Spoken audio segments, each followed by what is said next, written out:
کیا تم نہیں جانتے کہ اللہ ہی کی بادشاہی ہے آسمانوں اور زمین میں، اور تم کو اللہ کے سوا کوئی حمایتی اور مددگار نہ مل سکے گا؟ کیا تم لوگ یہ چاہتے ہو کہ اپنے رسول سے سوال پر سوال کرو، جیسے اس کے پہلے موسیٰ سے سوال کیے جاتے رہے؟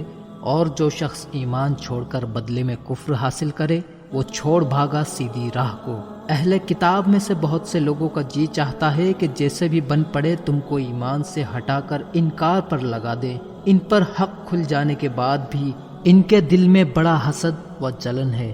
تم اب درگزر کرو اور خیال میں نہ لاؤ جب تک اللہ اپنا فیصلہ نازل فرما دے۔ سچ تو یہ ہے کہ اللہ تمام چیزوں پر قادر ہے۔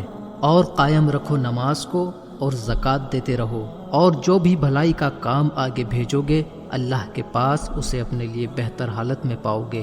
اللہ تمہارے سب کام دیکھ رہا ہے۔ اور کہتے ہیں جنت میں کوئی داخل نہ ہوگا مگر وہ جو یہودی اور نصرانی ہوگا۔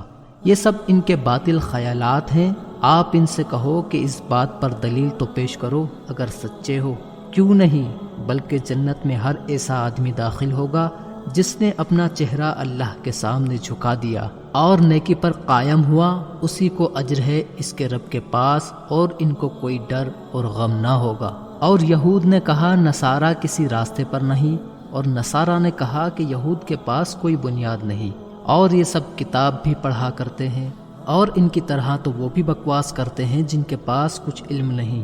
اب اللہ ہی قیامت کے دن ان کے سب جھگڑوں کا فیصلہ فرمائے گا۔ اس سے بڑا ظالم کون ہوگا جو اللہ کی مسجدوں میں اللہ کا نام لینے سے روک دے اور مسجدوں کو اجاڑنے میں دوڑ دھوپ کرے؟ ڈر چھپ کر آنے کے سوا ایسے لوگوں کو مسجد میں کھلا داخلہ ہرگز نہ ملنا چاہیے۔ ان کو دنیا میں ذلت ہے اور آخرت میں بھی ان پر بڑی مار ہے۔ مشرق و مغرب سب اللہ کا ہے، سو تم جس طرف بھی منہ کرو گے اللہ کا جلوہ وہیں پاؤ گے۔ پر حق بات یہ ہے کہ اللہ بڑی گنجائش والا ہے اور سب خبر رکھتا ہے۔ اور کہتے ہیں کہ اللہ اولاد رکھتا ہے، پاک ہے وہ اس عیب سے، بلکہ آسمانوں اور زمین میں جو کچھ ہے سب اسی اکیلے کا ہے، سب کے سب اس کے حکم کے تابع دار ہیں۔ نیا نکالنے والا بنا کر آسمانوں اور زمین کو، اور جب فیصلہ کرتا ہے کسی کام کا تو صرف کہہ دیتا ہے کہ ہو جا، اور بس وہ چیز ہو جاتی ہے۔ اور جو نہیں جانتا کہتے ہیں کہ اللہ ہم سے بات کیوں نہیں کر لیتا، یا ہمارے پاس آ جائے کوئی نشانی۔ اسی طرح کی بات ان کے اگلے لوگ بھی کر چکے ہیں۔ ان کے دل آپس میں بہت ہی ملتے جلتے ہیں۔ جنہیں یقین لانا ہے ان کے لیے تحقیق ہم نے نشانیاں بیان کر دی ہیں۔ یقیناً ہم نے آپ کو بھیجا ہے حق بات لے کر، خوشی اور ڈر سنانے کو، اور دوزخ میں جانے والوں کی پوچھ تم سے نہ کی جائے گی، اور ہرگز خوش نہ ہوں گے تم سے یہودی اور نصارہ جب تک تم ان کی ملت کے تابع نہ بن جاؤ۔ تم کہو کہ اللہ چلائے جس پر وہی سیدھا راستہ ہے، اور اگر تم ان کی پسند پر تھوڑا سا بھی چلے اس کے بعد کہ تمہارے پاس علم آ چکا تھا، پھر تم کو بھی اللہ کی پکڑ سے بچانے کے لیے کوئی ولی اور مددگار کام نہ آئے گا۔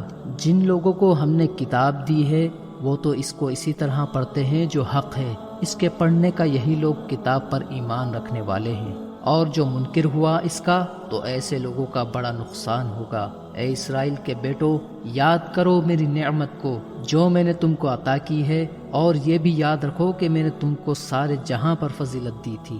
اور فکر میں لگو اس دن کی جب کوئی جان کسی جان کے کچھ بھی کام نہ آوے، اور اس کی طرف سے کوئی بدلہ بھی قبول نہ ہوگا، اور کسی کی شفاعت بھی کام نہ آوے، اور ان کو کہیں سے مدد بھی نہ پہنچ سکے گی۔ اور جب آزمایا ابراہیم کو اس کے رب نے بہت سی باتوں میں، ابراہیم اس میں کامیاب رہے، تب اللہ نے فرمایا کہ میں تجھ کو لوگوں کا پیشوا بنا دوں گا۔ تب ابراہیم بولے میری اولاد سے بھی یہ وعدہ ہوگا؟ اللہ نے فرمایا ظالموں سے میرا کوئی قول قرار نہیں ہوگا۔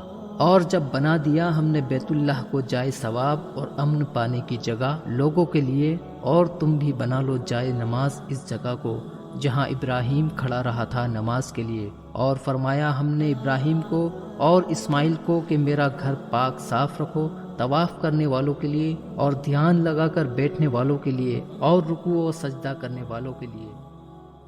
اگر آپ کو یہ ویڈیو پسند آئی ہو تو لائک اور شیئر کریں، اور ہماری اس ویڈیو میں کوئی بھی غلطی یا کمی بیشی نظر آئے تو کمنٹ باکس میں ہمیں ضرور بتائیں۔